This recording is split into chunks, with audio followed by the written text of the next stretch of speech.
Bueno, vamos a iniciar la explicación y el comentario de dos principios muy importantes del derecho del trabajo, que son el principio protector o protectorio, también lo van a encontrar en textos o autores como principio protectorio, y el principio de continuidad.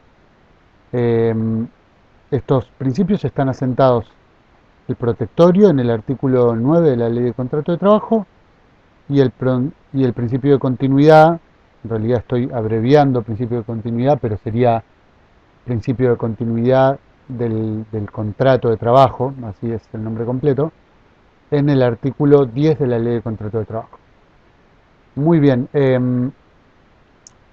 la explicación va a ser sobre estos dos principios, pero bueno, hay que decir que el principio protector o principio protectorio es uno de los principios fundantes del derecho del trabajo.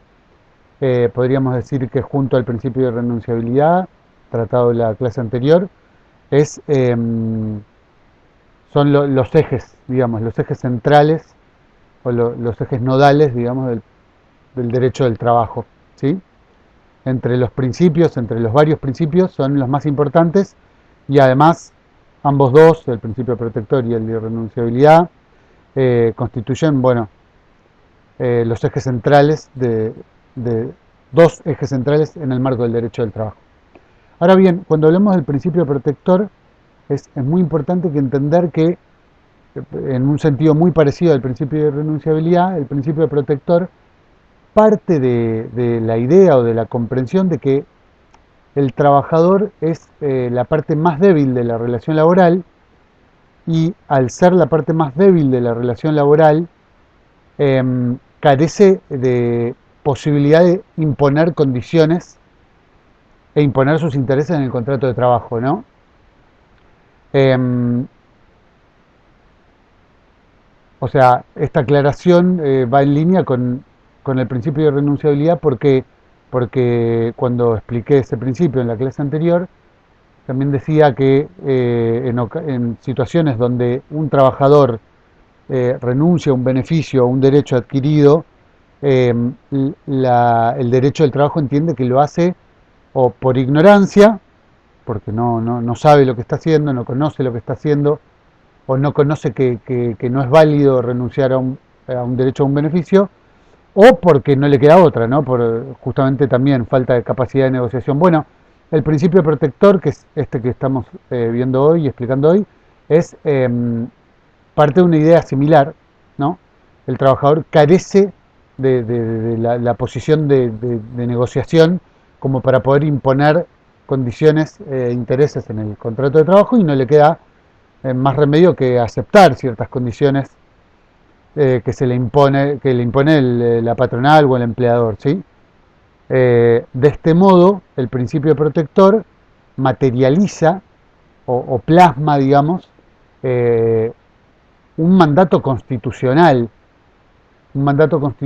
que es de gran envergadura y que está plasmado en el artículo 14 bis, ¿sí? El artículo 14 bis, entre muchas otras cosas, dice que el trabajo en sus diversas formas o en todas sus formas gozará de la protección de las leyes, ¿sí? Si el trabajo gozará de la protección de las leyes, bueno, lo que busca el principio de protector, este principio tan importante del derecho del trabajo, es materializar o plasmar o concretar esa protección que propone la Constitución Nacional en el artículo 14 bis, ¿sí? Este artículo, recuerden que fue agregado en la reforma constitucional en 1949, reforma que llevó a cabo el peronismo, el primer peronismo, ¿sí? 1949, el primer gobierno del general Perón. Eh, y recuerden también que a pesar de que esa reforma constitucional después fue derogada por la Revolución Libertadora, eh, el artículo 14 bis se sostuvo, a pesar de haber, digamos, derogado, borrado, anulado esa reforma constitucional que hizo el peronismo por parte de la Revolución Libertadora. llamada la Revolución Libertadora, en realidad fue un golpe de Estado, ¿no? Eh, bueno, a pesar de haber borrado o eliminado esa reforma constitucional, el artículo 14 bis perduró en el tiempo, quizás por la fuerza y la presión de los trabajadores a través de los sindicatos, ¿no? Bueno, entonces, de algún modo el principio protector busca equilibrar el poder de negociación que ya es desigual en la naturaleza de la relación empleador-empleado o patrón y trabajador. ¿Sí? Ahora, atravesado el concepto del principio protector, vamos a ir a lo que son sus normas de aplicación. Hay tres grandes normas de aplicación. ¿Qué quiere decir esto? Que, bueno, el principio es un principio teórico, ¿no? Y para concretarse en la realidad, para aplicarse en la realidad, se utilizan, digamos, tres normas de aplicación, se llamarían. ¿Sí? La primera norma de aplicación la vamos a llamar, no la vamos a llamar, se llama indubio pro operario. Indubio pro operario es una expresión que viene del latín, pero en realidad lo que quiere decir en criollo, digamos en castellano, para hacerlo en lenguaje sencillo, es que en duda a favor del trabajador, ¿no? O lo que es, mejor dicho, o mejor expresado, más que mejor dicho, en caso de duda, a favor del trabajador, ¿sí? Esta sería un poco la traducción. Entonces, ¿qué quiere decir esto? Quiere decir que cuando haya dudas en la interpretación de una norma que afecta o que rige la vida de un trabajador, cuando haya dudas en la interpretación o bien haya varias interpretaciones, entonces la duda se va a resolver a favor de la interpretación más conveniente para el trabajador. ¿Sí? Es decir mucho decir esto, ¿no? Porque ¿qué pasa? La vida laboral de un trabajador o el contrato de trabajo y todas sus implicancias tiene en realidad no solo, no solo el desarrollo del contrato y la vida del trabajador, sino la aplicación de las normas y las normas mismas tienen una multiplicidad de interpretaciones, ¿no? Es muy probable que un trabajador o que el abogado de un trabajador, un abogado que defiende a un trabajador, eh, interprete de una norma algo que le resulte favorable al trabajador y que el empleador o la patronal o el abogado del empleador interprete otra cosa que es favorable justamente a la empresa, ¿no?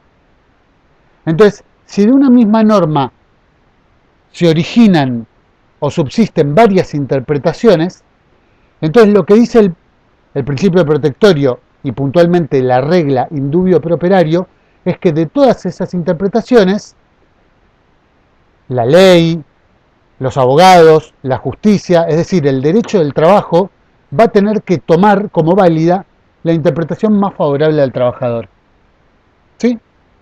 Pasamos un ejemplo. Supongamos que estamos hablando de un trabajador, de un docente de una escuela privada en la provincia de Buenos Aires. Y doy el ejemplo porque conozco su aplicación. ¿Sí? Un docente de una escuela privada en la provincia de Buenos Aires. A ver, los docentes de la provincia de Buenos Aires, todos los de escuelas públicas y privadas, digamos, su trabajo es regulado de algún modo por el estatuto docente, ¿no? Porque el estatuto docente, recuerdan, ¿no? Cuando vimos fuentes del trabajo que era un estatuto es algo así como un convenio colectivo de trabajo, pero para los trabajadores profesionales, ¿sí? Los docentes tienen un estatuto profesional que se llama estatuto docente.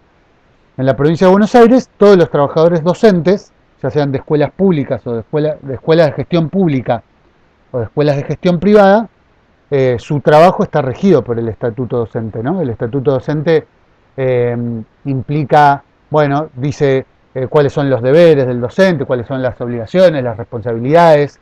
Bueno, el estatuto docente es muy amplio, e incluye un montón de normativa, de derechos y de obligaciones de los trabajadores docentes. También afectan a los trabajadores privados, ¿no? Eh, entonces supongamos que estamos en el ejemplo de un docente de escuela privada de la provincia de Buenos Aires. Y supongamos que este docente llega tarde a clase, ¿no? Llega tarde a dar clase. Supongamos que llega 20 minutos tarde a dar clase. Entonces, su empleador, que es un empleador privado, porque estamos hablando de una escuela privada, le dice, bueno, yo te voy a descontar por haber llegado tarde, ¿sí? Si nosotros vamos a la ley de contrato de trabajo, que es una ley que se puede aplicar en este caso, porque estamos hablando, a pesar de ser de la educación pública, es un trabajador de gestión de una escuela privada, entonces es aplicable la ley de contrato de trabajo.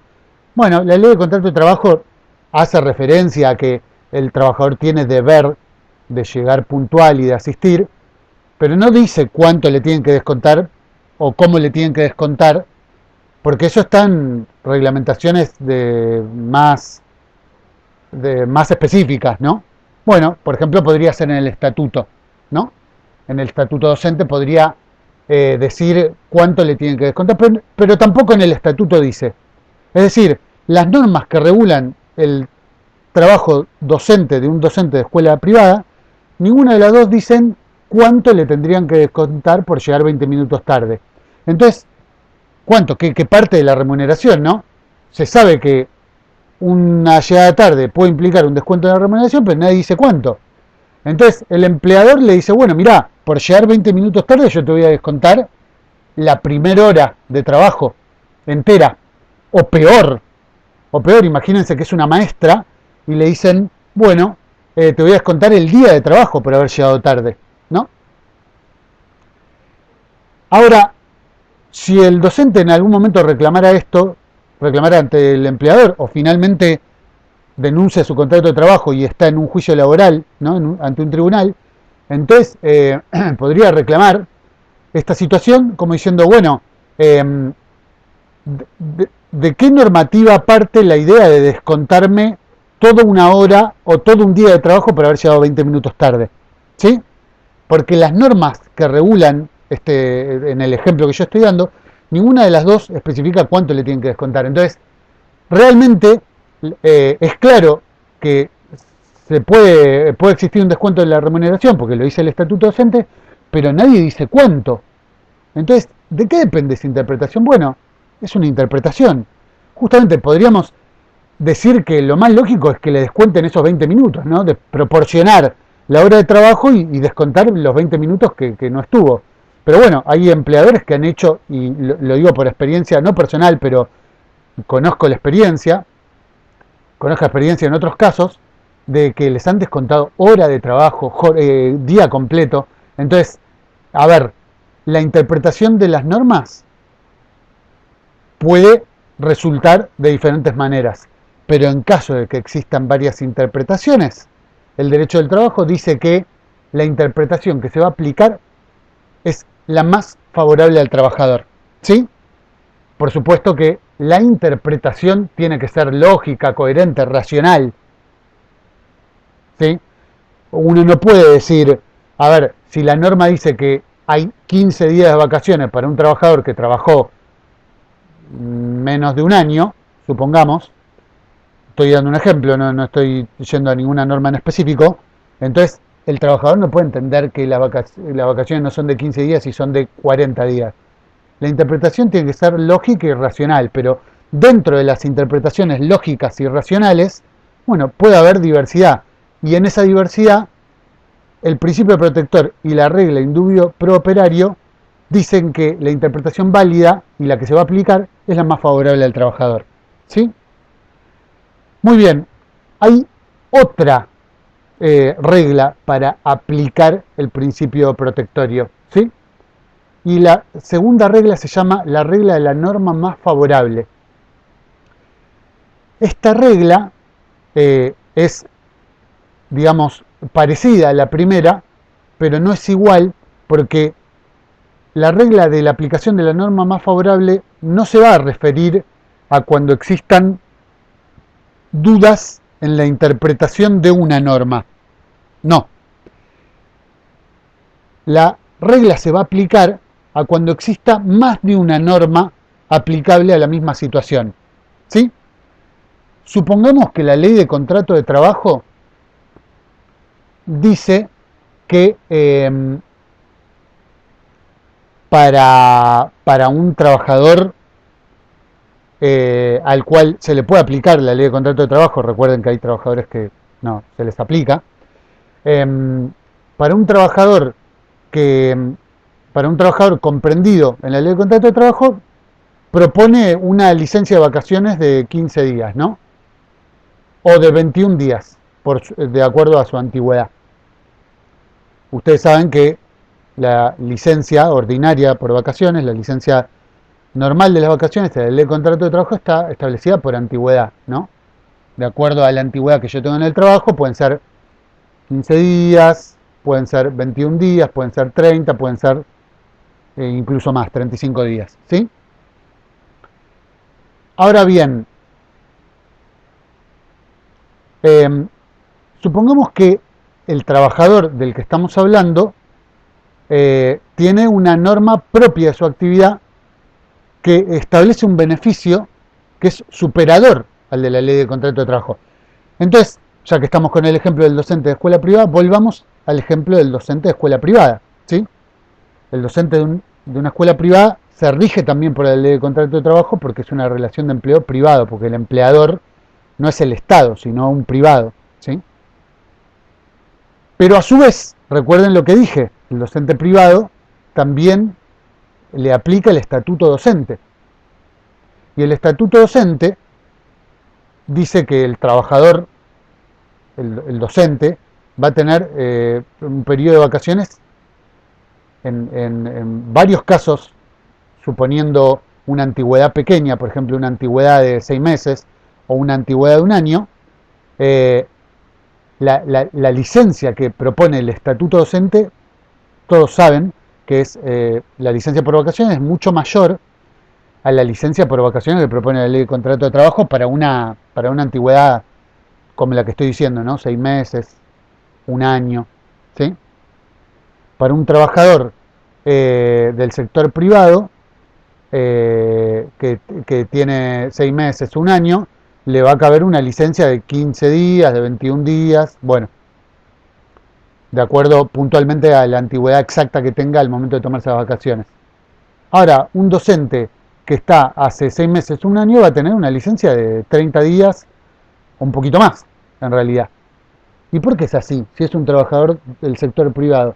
Y porque se aplica, para los trabajadores docentes de las escuelas privadas, se aplica, en este caso, el estatuto docente, que es una norma que rige a los docentes privados y que establece un beneficio mejor.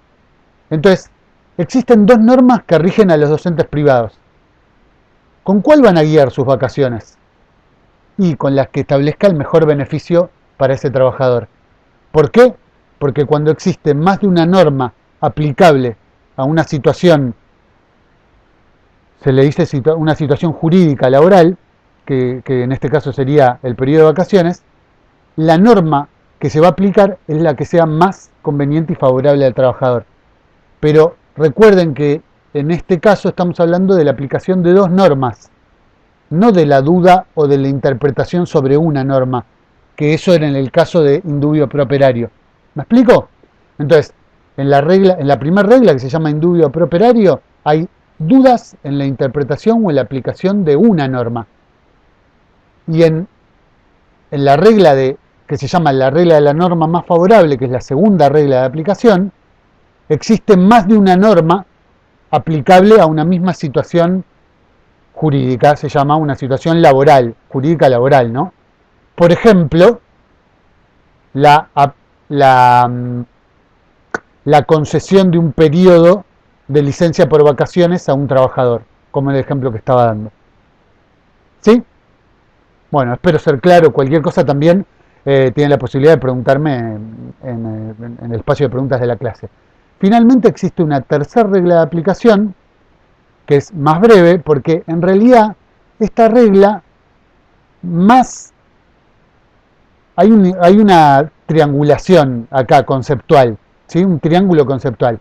Esta regla de aplicación se llama la regla de la condición más beneficiosa, pero desde un punto de vista teórico es mucho más fácil de relacionarla al principio de renunciabilidad que de relacionarla al principio de protector, ¿sí?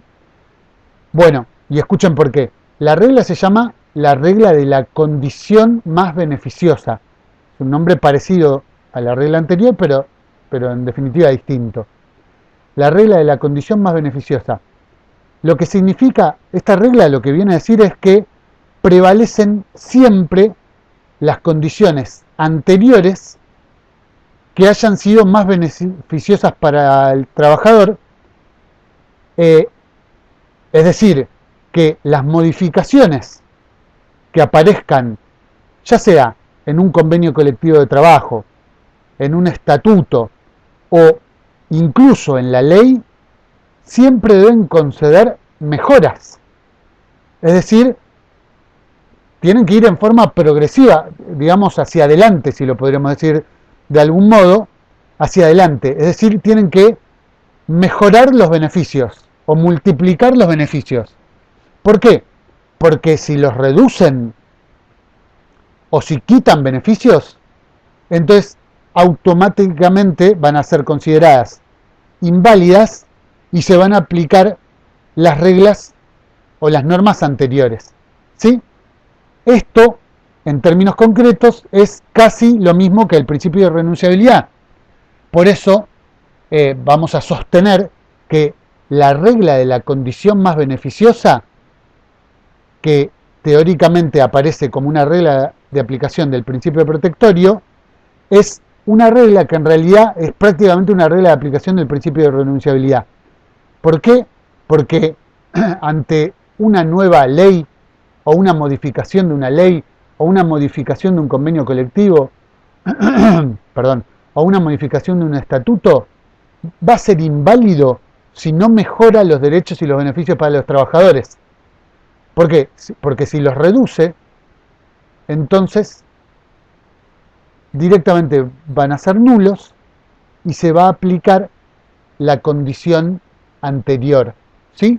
La condición que existía en el convenio o en la ley o en el estatuto o incluso en el contrato anterior, ¿sí? Recuerden que esto también es muy importante para una cosa que se llama el orden de prelación, ¿saben? El orden de prelación, ¿no? Creo que también lo hablamos en la clase pasada. El orden de prelación en derecho del trabajo es muy importante. El orden de prelación significa que la ley, la norma que se aplica, ante todo, es la norma que más beneficia al trabajador, ¿sí?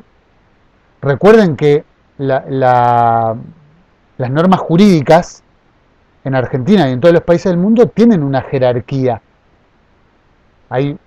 Primero está la Constitución, después están los tratados internacionales, después están las leyes y los decretos reglamentarios, ¿sí? Debajo de las leyes y los decretos reglamentarios, por ejemplo, en el mundo del trabajo, debajo de eso están los convenios colectivos de trabajo, ¿sí? Ese es el orden jerárquico. Ahora, en derecho del trabajo, el orden jerárquico se deja de lado para establecer el orden de prelación de las normas. El orden de prelación está claramente influido por esta norma de la que estamos hablando, ¿sí? Por esta norma, perdón, no, por esta regla, la regla de la condición más beneficiosa. ¿Qué quiere decir? Que lo primero que se aplica en el derecho del trabajo no es la norma de mayor jerarquía, sino la norma de primer orden de prelación, que cuál es la más beneficiosa para el trabajador. Entonces, no importa si es la ley, la Constitución, un convenio o el contrato de trabajo. Lo que se aplica es lo más beneficioso para el trabajador, independientemente de la jerarquía jurídica de la norma, ¿sí? Porque si un contrato de trabajo establece una norma, un beneficio para un trabajador más fuerte o mejor, digamos, que un convenio colectivo de trabajo, entonces lo que se va a aplicar ante todo, es el contrato. Y el convenio colectivo de trabajo va a tener que ir a la cola. Y si un convenio colectivo de trabajo establece un beneficio mejor que una ley, entonces lo que se aplica es el convenio colectivo de trabajo y se deja en segundo plano la ley. ¿Sí? Esto es el orden de prelación. Esto es el orden de prelación que de algún modo contradice el orden jerárquico de las normas jurídicas en el mundo del derecho del trabajo. ¿Sí? Dicho esto, hemos finalizado con el principio protectorio, ¿no? Un principio, como ya dijimos, esencial en el derecho del trabajo. Y vamos a hablar ahora del artículo número 10 de la Ley de Contrato de Trabajo. El artículo número 10 de la Ley de Contrato de Trabajo lo que hace es establecer en un lenguaje normativo lo que entendemos por principio de continuidad. Recuerdan que al principio de la clase les dije que íbamos a hablar de dos principios del derecho del trabajo hoy: del principio protectorio y del principio de continuidad. El principio de continuidad lo que establece es que al existir dudas entre la continuidad o la continuación o no de un contrato de trabajo o respecto de cuál fue su duración, si una semana más, una semana menos, un mes más, un mes menos, si existen dudas, entonces se va a resolver a favor de que el trabajo todavía existía y que ese contrato de trabajo era por tiempo indeterminado, al menos hasta que exista la forma de probar de que ya no habían dudas de que ese contrato había terminado. ¿Sí? Ahora vamos a ir a ejemplos, porque quizás cueste un poquito concretar en una idea certera qué es este principio de continuidad. Primero, guiémonos por la teoría, ¿no? Teóricamente, ¿qué significa el principio de continuidad? Significa que si existen dudas entre la continuidad o la ruptura del contrato, si existen dudas, y las dudas sean lógicas y razonables, entonces la justicia y las interpretaciones que existan en el marco del derecho del trabajo, muchas veces hecha por la justicia, tiene que resolver a favor de que el contrato continuó o continúa, y no de que se extinguió o se cortó. ¿Se entiende? Eso es lo que sostiene teóricamente. Ahora, también implica un poco una directiva a las partes. Las partes son el empleador y el trabajador. ¿Por qué una directiva? Porque el principio de continuidad lo que trata de alentar es un sentido no rupturista, ¿no? De que el contrato de trabajo siempre se mantiene vigente, o se mantiene vigente todo lo posible, salvo que sea comprobable su ánimo de ruptura por parte del trabajador con un telegrama de renuncia, o por parte del empleador con un telegrama o una carta de documento de despido. ¿Sí? Siempre y cuando no existan esas comunicaciones fehacientes, es decir, comprobables y válidas jurídicamente, entonces se tiene que entender que ninguna de las partes, o por lo menos, una de ellas no mostró ánimo de ruptura y voluntad legal de ruptura, entonces que la relación de empleo continúa. ¿Sí? Y ustedes dirán, ¿y para qué es importante este principio? Bueno, primero porque decirlo, que lo diga la ley, promueve la estabilidad, ¿no?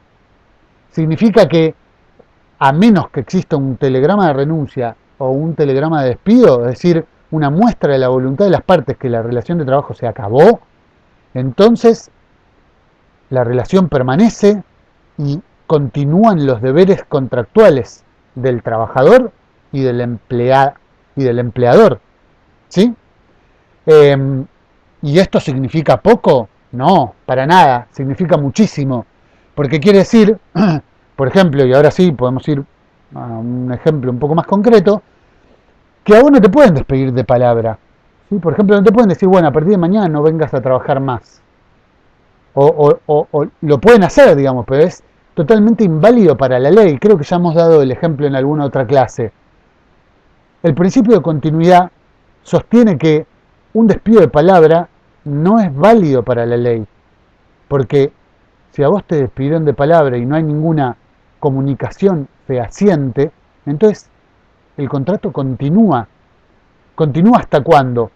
Hasta que el empleador no haga lo que corresponde, que es enviarte un telegrama de despido, una carta documento, donde manifieste su voluntad de despido. A partir de ese día, entonces, que te llegó el telegrama, entonces estás despedido. Pero todos los días que hayan pasado hasta ese día, los tenés que cobrar.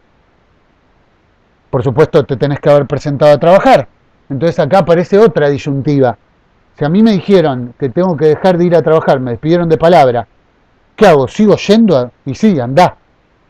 Y sí, andá, porque si vos vas y de algún modo podés probar que fuiste, que te presentaste en el lugar de trabajo, y bueno, esos días lo vas a tener que cobrar, porque el empleador está fuera del accionar legal o fuera de la ley. Si te quiere despedir, tiene que mandar un telegrama o una carta documento. Mandar un telegrama o una carta documento implica el reconocimiento legal del despido y todas las consecuencias del despido legal, que son las indemnizaciones. Probablemente por eso no lo quiere hacer, para no asumir las indemnizaciones. ¿Sí? Entonces, el principio de continuidad, para cerrar, establece que el contrato de trabajo para la ley de contrato de trabajo, dura y se entiende como un contrato de tiempo indeterminado hasta que no llegue la muestra fehaciente de la voluntad de las partes de que la relación de trabajo y el contrato de trabajo se extinguió. Es decir, el telegrama, la carta documento para despedir o el telegrama de renuncia en el caso de que la voluntad sea la del trabajador. ¿Sí? Muy bien, estoy pensando si quiero agregar algo más acerca de esto. No, nada más. Con eso vamos a dejar en claro eh, estos dos principios tan importantes del derecho del trabajo eh, y bueno, eventualmente en clases posteriores avanzaremos con los temas que correspondan. Lo que les voy a pedir a partir de este audio y esta explicación es hacer una actividad que no va a ser otra que consolidar. Vieron que en la clase pasada yo les pedí que tomen apuntes a partir de una lectura, la lectura de estos dos artículos, 9 y 10. Bueno, ahora les voy a decir que sumando la explicación, tienen que ratificar esos apuntes que tomaron y ratificar, digamos, revisar si todo lo que escribieron en sus apuntes es correcto a partir de la explicación y revisarlos y entregarlos definitivamente en forma, digamos, formalmente, quiero decir, a través de Classroom. ¿Sí? Así que hasta la próxima explicación, chicos, chicas, grandes también, y nos vemos o nos escuchamos mejor en unos días. Hasta la próxima.